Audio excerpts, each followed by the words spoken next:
All right. Looks like we're live. Good morning, Sharon. Thank you so much for joining me today. Thank you, Connie. Appreciate the opportunity. For those of you who are not familiar, Sharon Chamberlain is the CEO for Northern Nevada Hopes. And I think it's really apropos. We had already had this interview scheduled, but we have seen a spike that took place over this weekend in regards to the coronavirus. And I'm just curious, where are you in regards to hopes and the care and precautions that you're taking right now after seeing this spike this weekend? We already had a lot of protocols in place to ensure the safety of anyone that comes onto our campus to receive care. We're screening everybody at the front door, and that includes screening questions as well as temperature and symptom assessment. And if somebody has symptoms and needs to be seen, we see them outside in the parking lot. We have 4 exam rooms outside in the parking lot that are established as temporary trailer exam rooms. So we're really working to ensure that even as we see these spikes, that we're doing everything we can to keep everything sanitized and clean for anyone that's coming in to access services. Sharon, if people are not familiar with Hopes, I feel like you've been in the community for a very long time, and I can remember when Hopes was just a small house that was helping individuals who were living with HIV and AIDS. And to watch you grow in our community, can you give us a little background on how Hope started and what your mission is today? Thanks. Yeah, we started in 1997 as an HIV organization. So we worked with individuals that were living with HIV, and we also tested people that were at high risk for HIV transmission. And we provided some case management services. We had a pharmacy, and we had our medical clinic, and worked with these individuals because there was really nowhere else in the community that someone living with HIV back in 97 could go and receive comprehensive services, including some transportation services, et cetera. People that get impacted by HIV historically have faced a lot of barriers accessing care. So we tried to remove as many barriers as possible, meet people where they were, and ensure that they had access that was comfortable and welcoming. Because there's still so much stigma around HIV. So we decided back in about 2013 that we wanted to expand our services to serve individuals that were not HIV positive, but providing primary care to all ages from birth to seniors. And we decided to expand it to a community health center. We got that designation back in 2013, opened our doors, and grew from about 800 patients back in 2012, 2013, to now over 10,000 patients. So there was a huge need in the community for primary care services. And we wanted to keep that model that we currently had with the HIV positive folks and enhance it so that we were able to provide much more of a one-stop shop model. So now today we have not only pharmacy and transportation and medical care for everybody in the community, regardless of their ability to pay, but we also have psychiatry and behavioral health services. We have case management services, and the list kind of goes on: ultrasound, x-ray, lab, everything on site, so that when you come in to get care, you can get all of your needs taken care of, look at you in a very holistic manner.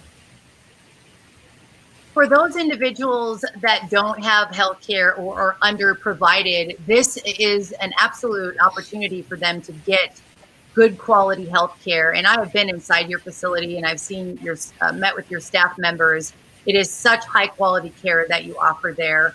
And I think especially right now with COVID-19, we have a lot of individuals who are maybe at a lower income level. They are nervous, they are afraid to come to the doctor. There has been a lot of talk about this. I don't want to go to the doctor. I'm not feeling comfortable with going there. Those individuals who may be suffering from other ailments, whether it's the common cold to an ear infection or struggling with high blood pressure, it's still very important for them to get the care that they need during this. How are you reaching out to individuals to make sure that they are receiving that care?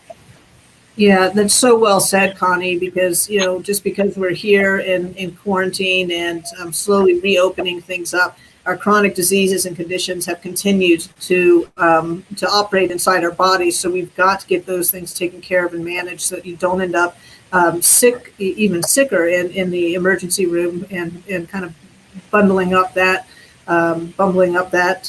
mode of care that was meant for real emergencies.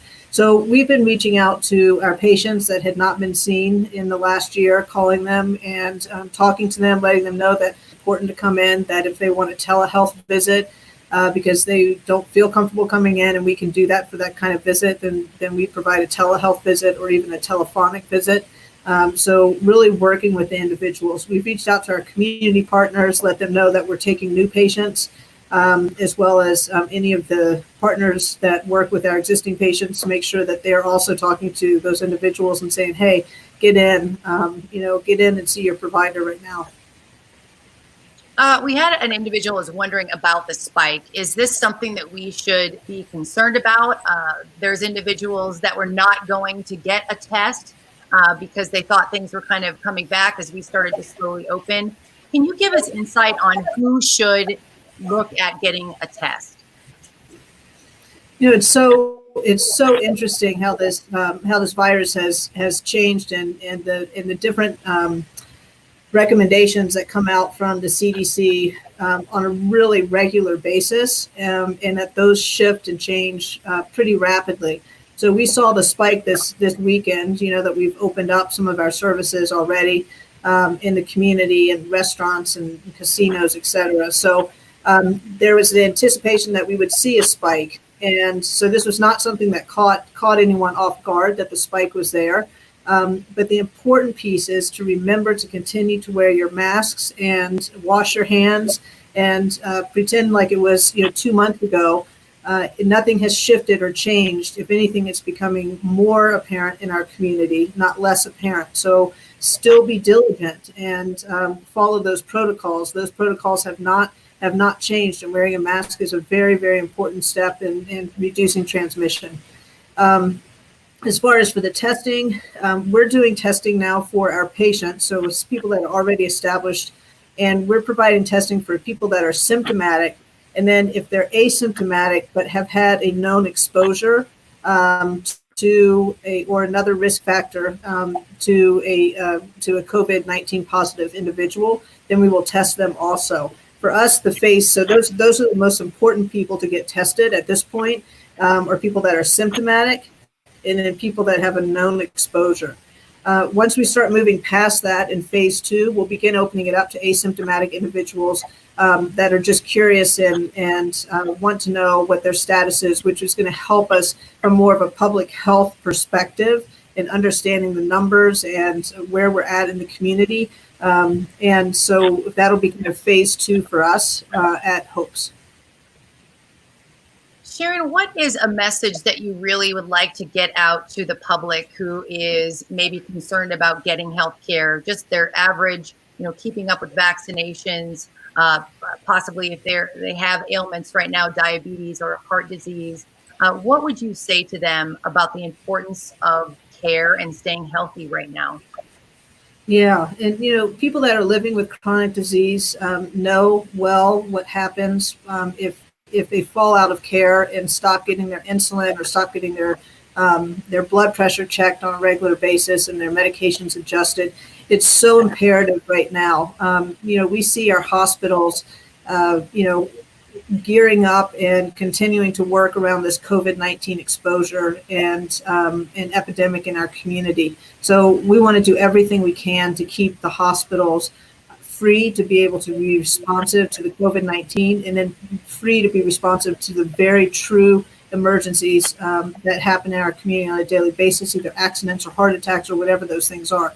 So to maintain your primary health care is so important, and there's options. If you just don't want to come in, we have options for you to be seen with telehealth or a telephonic visit. So you don't have to, and you can still get your needs taken care of and stay on your medications. That's super important right now.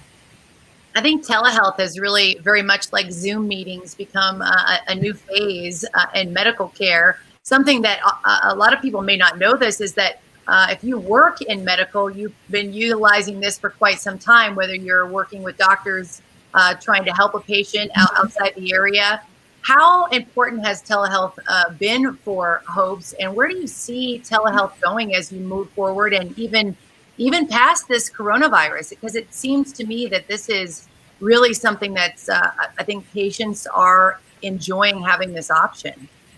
Yeah, I think patients are enjoying it also, and it cuts down on travel time. People that have issues with transportation or mobility can now do this from the comfort of their home. So I think that we'll see it stick around for a while. Part of what made this so much easier to implement is that the feds released some of the barriers that had been in place to this kind of telehealth service in the past, and allowed us to start billing for it. Which is important in order to keep the doors open, right? And that helped us a lot to be able to implement it very quickly for our patients off-site in behavioral health, psych, and in medical care. So I hope to see that these some of these bans or barriers that were in place, that those remain lifted, so that there's still ease in offering the telehealth services, and look forward to seeing what the outcome is at the federal level. But I think that they're hearing a lot of positive things, and we all know that increasing ways to access healthcare and reduce barriers to accessing healthcare has to be one of the number one priorities in providing and working towards a healthier community as a whole. I'm glad you mentioned working towards a healthier community. That is really your mission, and by doing so, you do work with a lower demographic, those who are underinsured or don't have insurance themselves. Your mission is to create a healthy community. During this pandemic, what are some of the things that Northern Nevada Hopes has learned about the importance of the mission that you carry out? We've known this, but I think that we're going to see how this really impacts health in general in the community. Housing is so important, and it's often something that people in healthcare agencies say, well, why are you talking about housing or working on housing projects? And it's because when somebody is housed and has a roof over their head, their health outcomes improve drastically, because they're able to not worry about where they're going to sleep, not worry if they're going to be safe or if they're going to have food to eat. Instead, they have a place that's with a roof over their head where they can begin to focus on some of the other things. And often those are chronic diseases and chronic issues that have been challenging for them. So one of the things that we're seeing with the COVID-19 is the number of individuals that we expect and anticipate to lose their housing after the rent moratorium, mortgage moratorium, and all of those things are lifted. And that's going to have an impact on our community. So we're working very hard with individuals that are in our housing programs or that need to be in our housing programs to keep them housed during this time, so that they don't end up losing their housing and then not have any place that they'll be able to get back into. So we have a big concern about that at the agency, and anticipate to see a lot more individuals that are experiencing homelessness, including families and seniors, when this starts to roll out. I'm so glad that you brought up housing, and I know that you've been very diligently working to provide and develop programs that would offer housing and to try to help end that homeless program, or help end the homeless problem that we have right now in downtown Reno. But you're also seeing that grow in our community because of COVID-19. I also feel like this has been an opportunity to kind of rip off the Band-Aid of why it's so important that we fund services like Northern Nevada Hopes. You are a charitable organization, and I really want to highlight that if you are in a position to make a donation to Northern Nevada Hopes, these are the types of programs that individuals will be donating to. Not only are you helping to provide a healthy community through healthcare services, but like you said, health of your community also is dependent on the housing opportunities that they have. Are they living in a safe and clean environment? That is a key component to creating a healthy community. Yeah. It really is. When I say that we look at health in a very holistic fashion, we really do. And that's why we have so many of the wraparound services or support services coupled in and married with our medical and behavioral health services. It's somebody that doesn't have a place to live or doesn't have a job, somebody that has a legal issue that maybe is holding over their head, or a former eviction. We have a full-time attorney that works with our clients at no cost in order to help resolve some of the legal type of issues. When we look at it and we say we want to address health in a very holistic manner, we find that individuals have so much more success, and that then their actual physical health outcomes begin to improve. Obviously, this is a topic of conversation that is also going on right now across our nation in regards to the unrest that we're seeing in literally every city across the country right now. Is that poverty, that line of we need to do more. We need to be really taking a look at, are we funding drug rehabilitation? Are we helping those individuals that are suffering with mental health issues? Are we really truly providing those services that they need? And Sharon, can you talk to us a little bit about what you have seen from your patients who are receiving those services and the changes that happen to them when they have simple accessibility to things like housing and healthcare or mental health services? Yeah, it just, it makes all the difference in the world. And, we had an individual, a patient that had gone in and out of the hospital. She wasn't one of our patients at the time, and because she had diabetes and she could not get her diabetes under control. She would be in the hospital for, a week, maybe 10 days, get released, get a stack of prescriptions. Insulin is very expensive if you don't have coverage. And be given a discharge plan that said, make an appointment with your primary care physician. Well, if she didn't have a primary care physician and there was no way for her to fulfill her prescriptions because she didn't have insurance and she didn't know where to go. And so it was just this vicious cycle. So she couldn't work. She couldn't keep a job. It just went on and on. Turns out she was walking from one of the local hospitals and walked by our place and decided to pop her head in the door and kind of find out what we were about. And we're so happy she did, because we were able to get her established.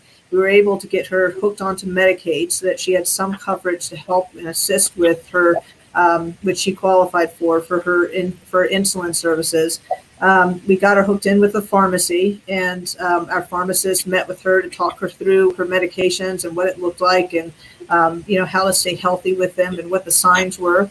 And then she had case management who helped her find a place where she could call herself that she had a home and had a roof over her head. And so during that time, everything started to fall into place just because she started to have a support system, a community, a house over a roof over her head. She began, we got her hooked up with the food bank initially, and eventually she ended up getting a job, and she now supports herself and lives in her own apartment and has not been in the hospital for her diabetes in several years. So we see what the impact is when we can just work and provide people with some of the tools that they need to get their first, kind of leg up and start moving towards a path of independence. It's what everybody wants, and people want to have that success, and they just need some support initially to get through that. I think that is absolutely what you're doing. We talked earlier about that holistic approach and how you're really looking at that individual as a whole unit, and what are the struggles that led them to where they are right now. In this woman's case, had someone been able to really recognize what those challenges were, where would she be now? And thankfully, she was able to stumble upon Northern Nevada Hopes. And that was one of the reasons I really wanted to chat with you, is during all of this, the COVID-19 pandemic, and just educating the community that there is healthcare available to you no matter what the circumstance is. We want a healthy community, and Northern Nevada Hopes is doing everything they can, whether it's your physical health, your mental health, and really trying to reach out to other community partners so that you can provide those services. I think that is another asset to what you do, is the number of community partners that you're working with to maintain that mission of a healthy community. Yeah, working together, it just builds a stronger safety net across the entire community. So we work so closely with every nonprofit that's around in our community, and I couldn't do it. We couldn't do it without them, and we support a lot of their patients or their clients also. So it's having that network. I think that one of the things that is unique about Reno, and I've really seen it, it feels like change in the last several years, is how well everybody does work together and support each other. Everybody understands what their mission is and what their role is, and everybody understands how that kind of fits into the bigger puzzle of building this healthier community. And so it's a real blessing to be able to work with everyone. Well, and I actually witnessed an amazing experience that led back to you. One of the first episodes of The Next Stage that we shot, we did with the downtown Reno ambassadors. And we were out with one of the ambassadors for the day. And he was talking with one of the gentlemen who was homeless. There was a conversation about him not being able to access benefits. The ambassador actually referred to you, made some calls, and he was able to get in to see someone from Northern Nevada Hopes. And I remember checking in with him a few weeks later and saying, yeah, he's like, yeah, he realized that there was some paperwork that was missing for the benefits that he needed. And it was Hopes that was able to help determine that for him. And he was able to get some of the treatment and the meds that he needed to get. That's, I think, a one component that people forget about is if you're having mental health issues, and then you're on the streets and you're trying to navigate, and especially during COVID-19, where a lot of those resources were not available, taken away literally overnight. You need someone like the staff and like the services that Hopes offers that can help that person who may not be able to understand that process so that they can get the services that they deserve. Yeah. Yeah, that's so often part of the challenge is that people don't even understand what they do qualify for, and whether that's because of behavioral health issues that are challenges that they're living with, or just because they've been told so many different things over the years that it becomes super confusing. So having that one point person, and Hopes does that, and some other amazing organizations also do that kind of work. But having one individual, a case manager that can just help you and follow you through these steps, because it can seem really overwhelming. And what we forget often is that, to qualify for these benefits, people need identification, they need, all kinds of documentation, and that oftentimes living on the streets, all of that has been either taken away or lost. And so it's really starting from ground zero for a lot of folks. And it just takes some encouragement and standing by somebody to see that change happen. As we move forward, and we've seen this spike, as we talked about it at the beginning this morning, what is some advice that you can give to our community about staying safe and keeping on being healthy right now during this pandemic? I think that it's the same things that we had just in the very beginning of the pandemic. Wash your hands, clean surfaces that are high touch surface areas. If you share offices at work, make sure you're wiping those offices down in between. Ensure that you wear your mask. And, you can see just going out, I was out with my kids this weekend, and there's a lot less people wearing masks walking around now, and a lot less people wiping their grocery carts when I was at the grocery store.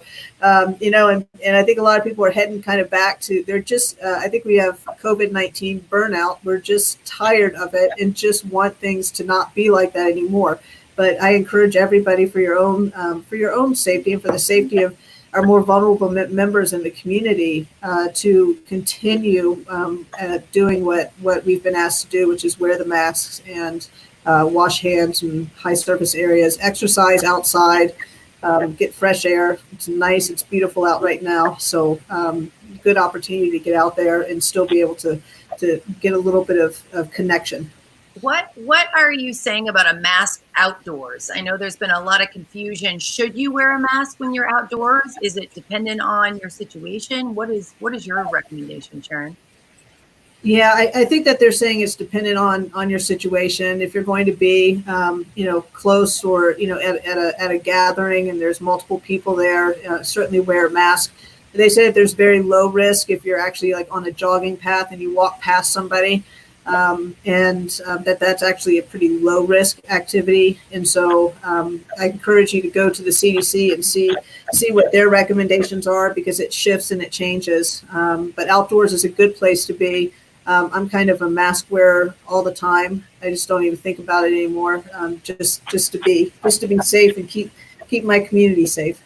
Well, and I'll tell you, now that I'm wearing the mask all the time, I feel like I absolutely now understand what it's like to be a surgeon or a doctor this is old hat to all of you, but much respect to all of you for doing that, because boy, it's been an adjustment. And I have a 10-year-old that I'm trying to keep masked up as well too. So it's been a challenge, but again, just kudos to the healthcare workers for doing what they're doing.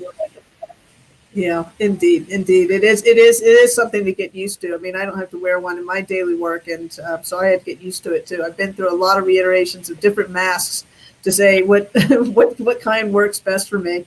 But you just keep trying, you find the right one eventually. For Northern Nevada Hopes moving forward, we've talked to a lot of nonprofits who, Sharon, they are struggling. This is a very challenging time for many of them. What would you say to potential donors about making a donation to Northern Nevada Hopes? I mean, I feel like we've had an opportunity to really see how vital you are to the community and the services that Northern Nevada Hopes is providing. It's such a wide array of services. What would you say to that potential donor? Yeah, we can use the help. This is a very challenging time because we had increased need and resources to set up telehealth and telemed offsite, so all the equipment, et cetera, and then also just to keep our PPE in stock, our personal protection equipment, to keep that stocked up. Where the burn rate for that is just astronomical. Compared to what we used to use the PPE for. So those kinds of things. And then our visits, like most community health centers across the entire country, dropped by about 60%. And that's a revenue source. And so, we're starting to see those visits picking back up. We are taking new patients. We take about 20 new patients a week. So we want new patients to continue to reach out. And then we're seeing that a lot of individuals are ending up in a place that they didn't know that they were going to be in, and maybe that they've never been in before because they've lost their job, and so they don't know where to go. So we're expecting to see this happening around the country and other places, but we're expecting to see a huge surge of individuals that need care at places like Hopes because they've lost their insurance and they've lost their jobs. So we look forward to greeting those individuals and bringing them on board as patients. And we need your help to keep our doors open to be able to do that. And I would say too, just the mental health component that you are offering to many of your patients and many individuals right now are in need of that. This has been an absolute devastating time. I do a lot with Crisis Support Services of Nevada. Mm-hmm. And since COVID-19, they have seen their phones, the numbers are 3 and 4 times higher daily of calls that they're receiving. And it truly is a testament to a lot of people not feeling secure about what the next move is. And even as we're slowly opening up, there's still individuals that are without job, they're without health insurance now. Maybe they had some health challenges before. And it's really making sure that you know that services like Hopes are there. We've talked a lot about suicide prevention, and is this going to have an impact on numbers? And it is a challenge to look at right now. And we don't want to get out there and say, yes, we're seeing that, but it is a very, very difficult time for many people who struggle with anxiety and depression. Yeah. Yes, we're seeing that with our behavioral health and psychiatric patients also. It's just if you already are struggling with anxiety or any of those disorders, it can be just overwhelming to have the amount of chaos is really what has been resulting come into your life. And so we're seeing that also, and important to keep people informed in the community. That's another thing that we need. We need the financial donations, but we also need ambassadors for Hopes to be out in the community and just sharing that, hey, there's a place that's open They're there for you. They're taking new patients. You can get all of your needs and care in one place, and they'll do it regardless of your ability to pay, regardless of your insurance status. We'll even help you figure out if you qualify for benefits, like Medicaid or something. So we definitely need people out there letting other folks know, because what we're seeing is so many individuals haven't been in this situation before, and they have no idea what the resources are. And of course, your website is a fantastic resource. nnhopes.org is the website. Again, nnhopes.org. Sharon Chamberlain is the CEO of Northern Nevada Hopes. Thank you so very much for taking the time to talk with us. We hope that you're keeping your staff and everyone healthy and safe. And we just appreciate all your hard work and dedication to this community. And I really believe that, we are Nevada strong, and we will get through this. And thank you so much for all that you're doing in our community. Thank you. Thanks so much, Connie.